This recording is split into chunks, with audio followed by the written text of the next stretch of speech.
Hi అండి, రమ్య గారండి.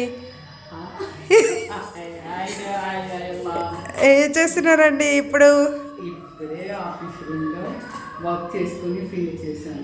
మీరు వచ్చారు కదా. ఓకే అండి. రండి. ఓకే అండి.